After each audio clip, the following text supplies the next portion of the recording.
여러분, 안녕하세요. 자비의 지혜입니다. 오늘은 많은 분들이 어려워하시는, 하지만 우리 삶에서 가장 중요한 주제에 대해 이야기하려 합니다. 바로 자기 자신을 사랑하는 법입니다. 혹시 여러분은 다른 사람에게는 친절하고 따뜻하게 대하면서도 정작 자기 자신에게는 가혹한 비판자가 되어 있지는 않으신가요? 나는 왜 이것밖에 안 될까? 나는 항상 실수만 해. 나는 사랑받을 자격이 없어. 이런 말들을 스스로에게 하고 계시지는 않나요? 부처님께서는 이미 2500년 전의 자해, 즉 메타에미티티에이의 가르침을 통해 이 문제의 해답을 제시하셨습니다. 그리고 놀랍게도 부처님께서는 자해 수행의 첫 번째 대상이 바로 나 자신이어야 한다고 말씀하셨습니다. 오늘 이 시간, 불교의 깊은 지혜를 통해 진정으로 자기 자신을 사랑하는 법을 함께 배워보겠습니다. 이 영상이 끝날 때쯤이면 여러분은 자신을 대하는 완전히 새로운 방법을 발견하게 되실 겁니다. 지금부터 시작하겠습니다. 왜 우리는 자기 자신을 사랑하지 못할까? 먼저 이 질문부터 시작해야 할 것 같습니다. 왜 우리는 자기 자신을 사랑하는 것이 이렇게 어려울까요? 한 50대 중반의 여성분께서 제게 이런 이야기를 들려주셨습니다. 평생 남편과 자녀들을 위해 헌신하며 살아오셨는데 어느 날 거울을 보다가 문득 깨달았다고 합니다. 나는 평생 나 자신에게 한 번도 수고했어, 잘했어라고 말해준 적이 없구나. 그분의 눈에는 눈물이 가득했습니다. 다른 사람들의 작은 성취에는 그렇게 아낌없이 칭찬하고 격려했는데 정작 자신의 수십 년 노력에 대해서는 한 번도 인정해주지 않았던 겁니다. 이것이 바로 우리 대부분의 모습입니다. 우리는 어릴 때부터 겸손해야 한다고, 자신을 낮춰야 한다고, 자기 자랑은 나쁜 것이라고 배워왔습니다. 물론 오만하지 않고 겸손한 태도는 중요합니다. 하지만 겸손과 자기 부정은 완전히 다른 것입니다. 부처님께서는 법구경에서 이렇게 말씀하셨습니다. 자신이야말로 자신의 귀의처이니 다른 누가 귀의처가 되겠는가? 이 말씀의 의미를 곰곰이 생각해 보십시오. 우리는 결국 우리 자신에게 돌아올 수밖에 없습니다. 우리가 자신을 사랑하지 못하는 또 다른 이유는 끊임없는 비교 때문입니다. 현대 사회는 우리에게 끊임없이 남과 비교하도록 만듭니다. SNS를 보면 모든 사람이 행복해 보이고 성공한 것처럼 보입니다. 그 속에서 우리는 점점 작아지고 우리 자신이 부족하게만 느껴집니다. 하지만 부처님께서는 이미 이 비교의 독에 대해 경고하셨습니다. 수타니파타에서 부처님은 비교하지 않는 자가 평화롭다고 말씀하셨습니다.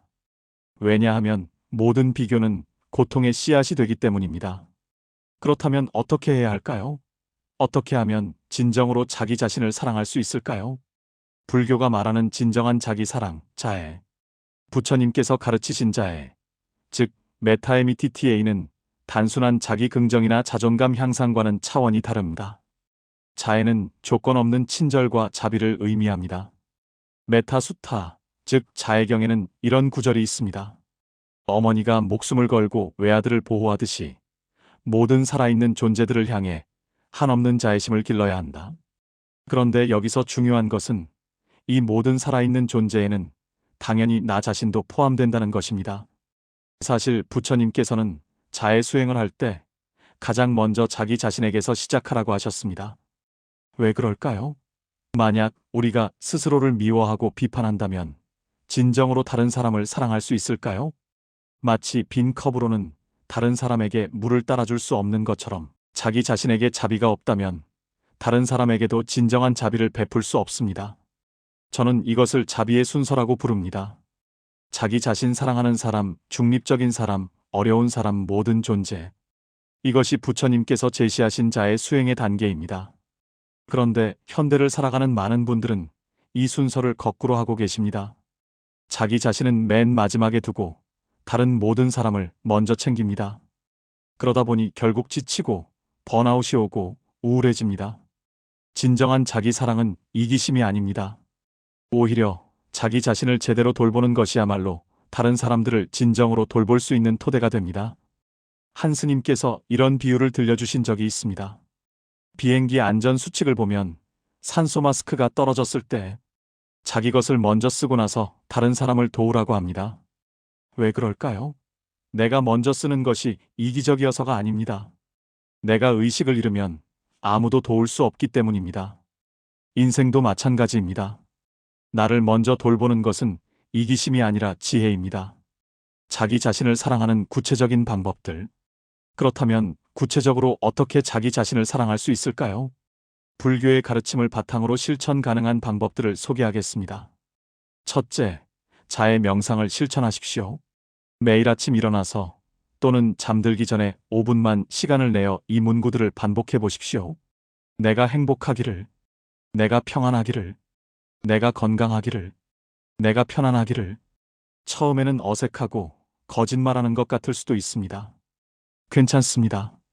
계속하십시오. 씨앗이 땅 속에서 싹을 틔우는 데는 시간이 필요합니다. 이 문구들도 마찬가지입니다.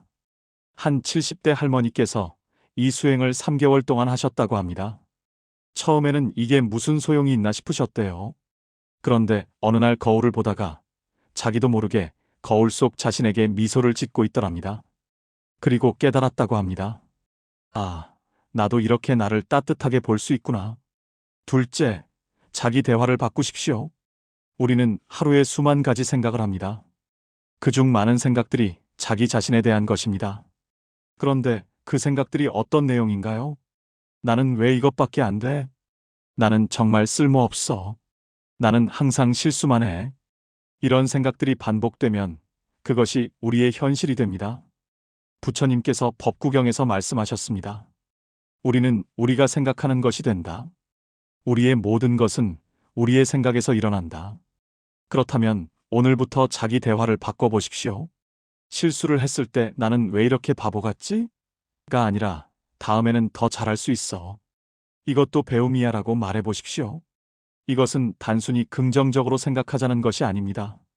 현실을 있는 그대로 보되 자비로운 눈으로 보자는 것입니다. 셋째, 자신의 몸을 존중하십시오. 우리의 몸은 이 세상에서 우리가 머무는 유일한 집입니다. 부처님께서도 신체의 소중함을 여러 번 강조하셨습니다. 염처경에서는 우리 몸의 각 부분을 알아차리고 존중하는 수행을 가르치십니다. 그런데 우리는 어떻게 우리 몸을 대하고 있나요? 피곤해도 쉬지 않고 아파도 참고 늙어가는 것을 부끄러워합니다. 오늘부터는 몸이 보내는 신호에 귀 기울여 보십시오. 피곤하면 쉬고, 배고프면 먹고, 아프면 치료받으십시오. 이것이 바로 자기 자신을 사랑하는 가장 기본적인 방법입니다. 한 스님께서 이런 말씀을 하셨습니다. 당신의 몸은 평생 당신을 위해 일했습니다. 심장은 쉬지 않고 뛰었고, 폐는 끊임없이 숨 쉬었고, 다리는 당신을 원하는 곳으로 데려다 주었습니다. 이 충직한 일꾼들에게 감사하고 돌봐주는 것이 당연하지 않습니까? 넷째, 자신의 성취를 인정하십시오. 우리는 이루지 못한 것에 대해서는 끊임없이 생각하면서 이미 이룬 것들은 당연하게 여깁니다. 이것은 매우 불공평한 태도입니다. 오늘 저녁 조용한 시간을 내어 자신이 지금까지 이룬 것들을 적어보십시오. 아무리 작은 것이라도 좋습니다. 오늘 제 시간에 일어났다. 친구에게 따뜻한 말을 건넸다.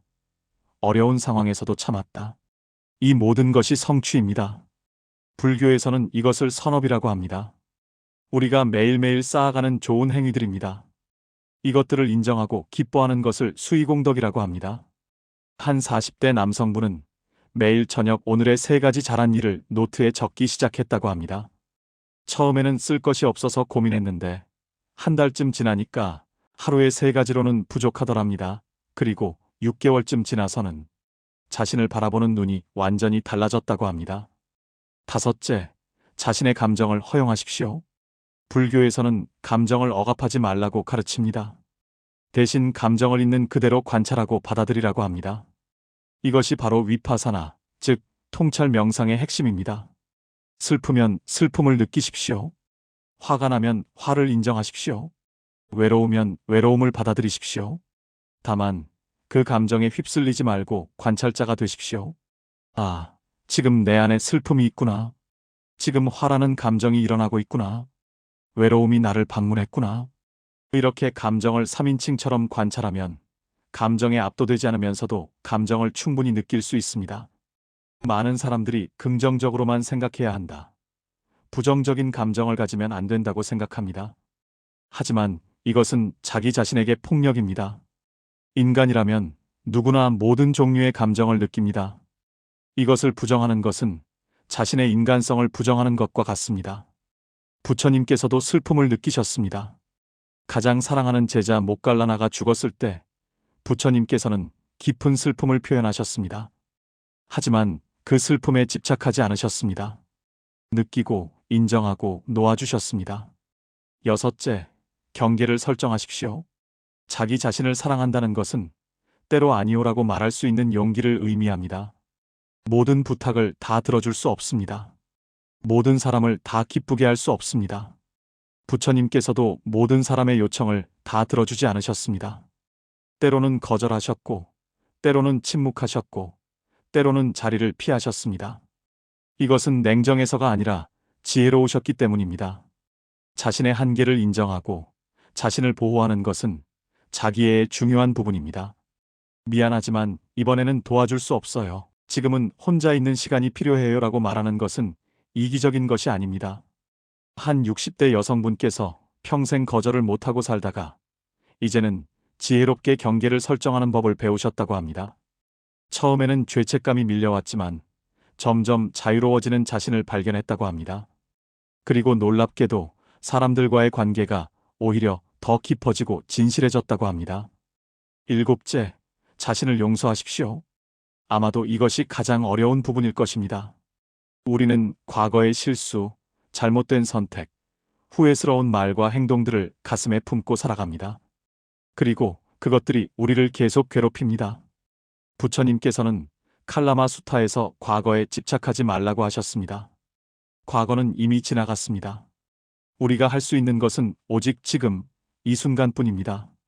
용서는 상대방을 위한 것이 아닙니다. 용서는 나 자신을 자유롭게 하기 위한 것입니다. 특히 자기 용서는 더욱 그렇습니다. 과거의 자신에게 이렇게 말해 보십시오. 그때 나는 최선을 다했어. 그때는 그것밖에 몰랐어. 그때의 나를 용서해. 이제는 놓아줄게. 용서는 한 번에 이루어지지 않습니다. 마치 양파 껍질을 벗기듯이 한 겹 한 겹 천천히 이루어집니다. 조급해하지 마십시오. 자기 사랑과 이기심의 차이. 여기까지 이야기를 들으시면서 혹시 이런 생각을 하신 분이 계실 수도 있습니다. 자기 자신만 생각하는 것은 이기적인 것 아닐까? 이것은 매우 중요한 질문입니다. 자기 사랑과 이기심은 분명히 다릅니다. 이기심은 다른 사람을 희생시키면서까지 자기 이익을 챙기는 것입니다. 다른 사람의 고통에 무관심하고 오직 자기 만족만을 추구하는 것입니다. 반면 자기 사랑은 자기 자신을 소중히 여기되 다른 사람도 똑같이 소중하다는 것을 아는 것입니다. 자기 자신의 행복을 추구하되 다른 사람의 행복도 함께 추구하는 것입니다. 부처님께서는 상유타 니까야에서 이렇게 말씀하셨습니다. 온 세상을 다 둘러보아도 자기 자신보다 더 사랑스러운 이는 없다. 다른 사람들에게도 자기 자신이 가장 사랑스러우니 자기 자신을 사랑하는 사람은 다른 사람을 해치지 말라.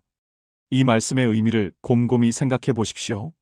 내가 나를 사랑하듯이 다른 사람도 자기 자신을 사랑합니다. 그렇다면 내가 나를 사랑한다면 다른 사람도 똑같이 자기 자신을 사랑하고 있다는 것을 이해하고 존중해야 합니다. 진정한 자기 사랑은 다른 사람과의 연결을 끊는 것이 아니라 오히려 더 깊은 연결을 만듭니다. 내가 나를 제대로 돌볼 때 나는 다른 사람들을 더 잘 돌볼 수 있습니다. 자기 사랑이 어려운 순간들. 물론 현실은 이론만큼 쉽지 않습니다. 자기 자신을 사랑하려고 노력하다 보면 여러 가지 어려움에 부딪히게 됩니다. 첫째, 오래된 습관의 힘입니다.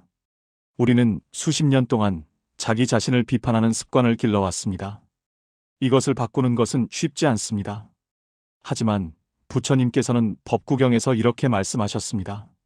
물방울이 떨어져 항아리를 채우듯이 지혜로운 사람은 조금씩 선을 쌓아 자신을 채운다. 한 번에 완전히 바꾸려고 하지 마십시오. 매일 조금씩 한 방울씩 자기 사랑의 물방울을 떨어뜨리십시오. 둘째, 주변의 시선입니다. 우리 사회는 아직도 자기 자신을 챙기는 것을 좋지 않게 보는 경향이 있습니다. 왜 그렇게 자기만 아느냐는 말을 들을 수도 있습니다. 하지만 기억하십시오.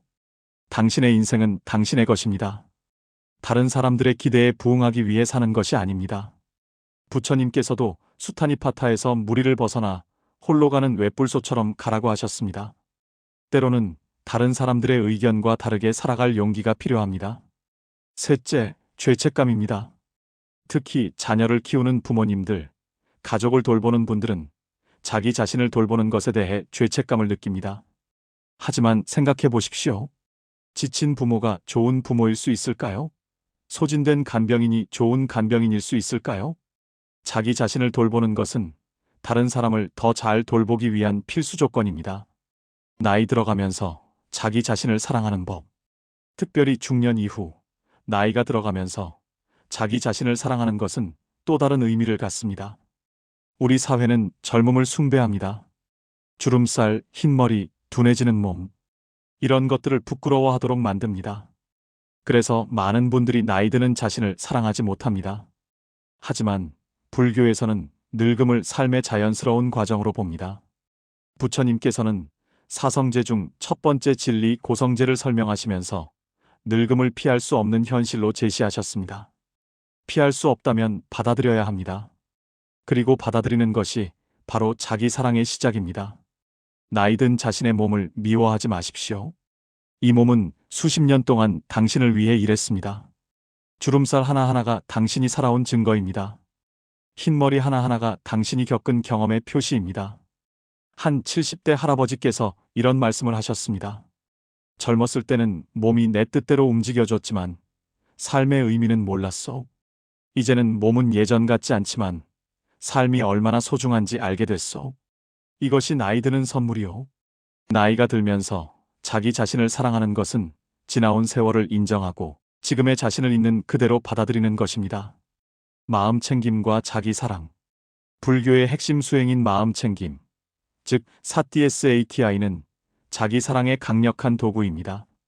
마음 챙김이란 현재 순간에 깨어있는 것, 지금 여기에서 일어나는 것을 판단 없이 관찰하는 것입니다. 자기 자신에게 마음 챙김을 적용하면 어떻게 될까요? 우리는 자기 자신을 판단하지 않고 관찰할 수 있게 됩니다. 아, 지금 나는 스트레스를 받고 있구나. 지금 내 어깨가 굳어 있구나. 지금 나는 외로움을 느끼고 있구나. 이렇게 판단 없이 관찰하는 것 자체가 자기 자신을 존중하는 행위입니다. 마치 사랑하는 아이를 바라보듯이 자기 자신을 따뜻한 눈으로 바라보는 것입니다. 틱나탄 스님께서는 이렇게 말씀하셨습니다.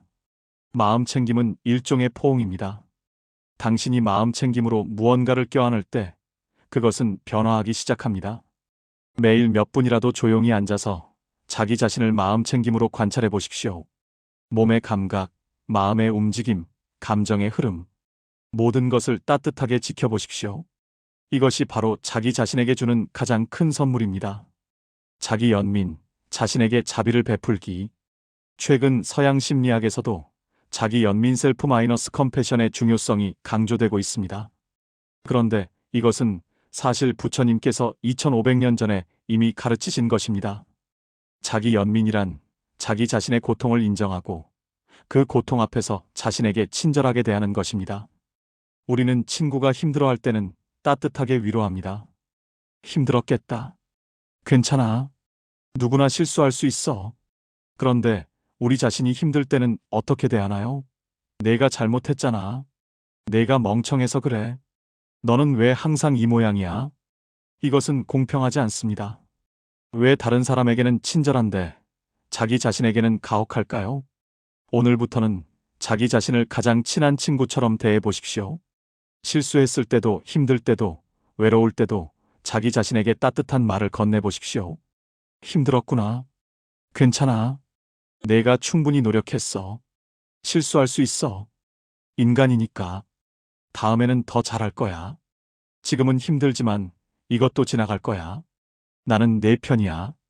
이것이 바로 자기 연민입니다. 그리고 이것이야말로 진정한 자기 사랑입니다. 자기 사랑의 결과들. 자기 자신을 사랑하기 시작하면 어떤 변화가 일어날까요?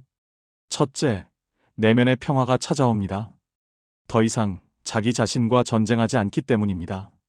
부처님께서 말씀하신 열반의 맛을 조금씩 느끼기 시작합니다. 둘째, 관계가 개선됩니다. 자기 자신을 사랑하는 사람은 다른 사람도 더 잘 사랑할 수 있습니다.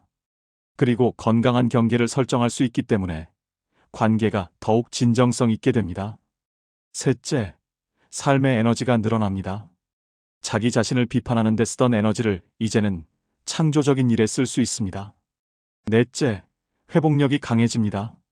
실패하거나 어려움이 와도 자기 자신을 믿고 일어설 수 있습니다. 다섯째, 더 지혜로워집니다.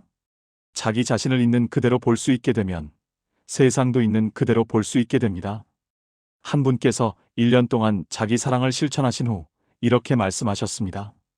내 인생에서 가장 큰 변화는 더 이상 나 자신이 적이 아니라는 것입니다. 이제는 내가 나의 가장 든든한 친구입니다. 마치며 오늘부터 시작하는 자기 사랑.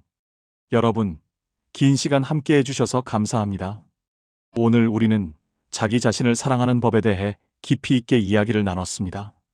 불교의 지혜를 통해 본 자기 사랑은 단순한 자기 만족이나 이기심이 아니라 자비와 지혜의 실천입니다.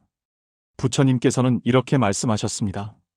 자기 자신이야말로 자신의 피난처이니 다른 누가 피난처가 되겠는가? 여러분은 여러분 자신의 가장 든든한 피난처가 될 수 있습니다. 아니, 되어야만 합니다. 오늘부터 시작하십시오.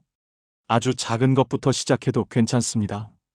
매일 아침 거울을 보며 오늘도 힘내자라고 말하는 것, 잠들기 전 오늘도 수고했어라고 말하는 것, 이것만으로도 충분합니다. 중요한 것은 완벽함이 아니라 방향입니다. 자기 자신을 향해 한 걸음 한 걸음 다가가십시오. 그리고 기억하십시오. 여러분은 사랑받을 자격이 있습니다. 여러분 자신으로부터도, 다른 사람들로부터도, 그리고 이 우주로부터도. 부처님의 자비가 여러분과 함께 하시길 기원합니다. 오늘도 여러분 곁에 함께한 자비의 지혜였습니다. 감사합니다. 이 영상이 도움이 되셨다면 구독과 좋아요, 알림 설정 부탁드립니다. 여러분의 작은 관심이 더 많은 분들께 지혜를 전하는데 큰 힘이 됩니다. 감사합니다.